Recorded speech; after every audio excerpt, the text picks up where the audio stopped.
नमस्कार मंडळी. मी जयदेव कुंभारे पुन्हा एकदा तुमच्या सगळ्यांचे स्वागत करतो आमच्या यूट्यूब चॅनलवर. आणि आज मी तुम्हाला महत्त्वाची बातमी सांगणार आहे. संजय गांधी निराधार योजनेच्या दिव्यांग पेन्शन विषयी. पहा, एक नवीन अपडेट येत आहे की मे 2026 ची दिव्यांग पेन्शन 27 ते 31 मेच्या दरम्यान डीबीटीद्वारे खात्यात जमा होण्याची शक्यता आहे. परंतु काही जिल्ह्यांमध्ये जूनच्या पहिल्या आठवड्यात पण पेन्शन येऊ शकते. पहा, याचं कारण असं आहे, की डी-बी-टीसाठी आणि कित्येक वेळा जिल्हा मोठा असल्यामुळे प्रत्येकाच्या खात्यामध्ये वेगवेगळ्या दिवशी टप्प्याटप्प्याने पैसे टाकावे लागतात. म्हणून थोडी लांबू पण शकते, पण जूनच्या पहिल्या आठवड्यापर्यंत फक्त. परंतु त्या अगोदर तुम्हाला चेक करणं आवश्यक आहे, की आधार कार्ड बँक अकाउंटला लिंक आहे की नाही. त्याचप्रमाणे ई-के-वाय-सी कंप्लीट आहे आहे की नाही ते पण चेक करणं आवश्यक आहे. बँक खाते सक्रिय आहे की निष्क्रिय आहे ते पण चेक करणं खूप आवश्यक असते. दिव्यांग प्रमाणपत्र वैध आहे का? म्हणजे अपडेट झालेलं आहे काय? म्हणून तुमच्या कार्डवरच डेट दिली असते तुम्ही पाहू शकता. जर अपडेट नसेल तर अपडेट करून घ्या. तसंच नाव, आधार आणि बँक माहिती एक असणं म्हणजे जुळणं, मॅपिंग असणं खूप आवश्यक असते. त्याशिवाय पेन्शन अडण्याची पण भीती असते मित्रांनो. म्हणून सगळ्या गोष्टीची शहानिशा करून घ्यायची आहे.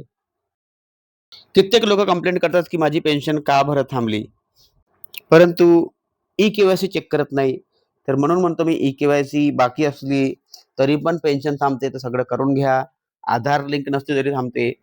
बँक अकाउंट निष्क्रिय झालं किंवा कागदपत्र पडताळणी प्रलंबित असली तरी पण थांबण्याची शक्यता असते.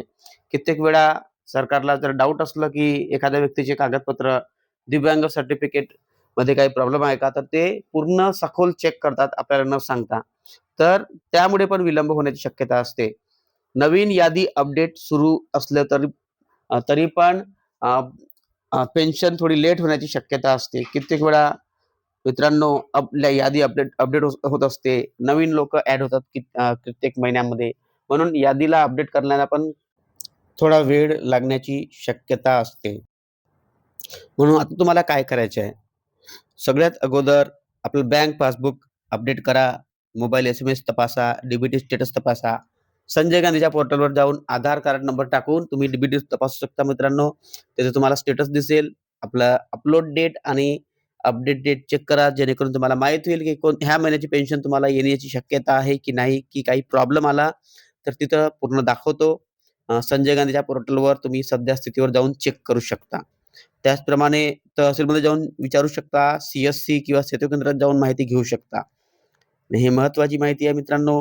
म्हणून नवीन असाल सबस्क्राईब बटन दाबून बेल आयकॉन दाबा आणि ऑलवर क्लिक नक्की करा. पहा, पेन्शनसाठी 40% पेक्षा जास्त दिव्यांग पाहिजे. 40% पेक्षा कमी दिव्यांग चालत नाही मित्रांनो. म्हणून हॉस्पिटलमध्ये जाताना सगळे डॉक्युमेंट, सगळे हॉस्पिटलचे कागदपत्र तुम्ही घेऊन जा, जेणेकरून तुमचा पर्सेंटेजसुद्धा वाढ होण्याची शक्यता असते. त्याचप्रमाणे आर्थिकदृष्ट्या दुर्बल व्यक्तींनाच पेन्शन मिळते आणि शासनाच्या ज्या अटी असतात, त्या अटींना पूर्ण करणारे व्यक्तीच लाभार्थी म्हणून पात्र असतात मित्रांनो. म्हणून सगळ्या गोष्टीची, अटींची पूर्तता करण्याचा प्रयत्न करा आणि प्रत्येक गोष्ट जेन्युइनली सरकारसमोर मांडण्याचा प्रयत्न करा. थँक जर नवीन असेल सबस्क्राईब करून बेल आयकॉन दाबा आणि ऑलवर क्लिक करा.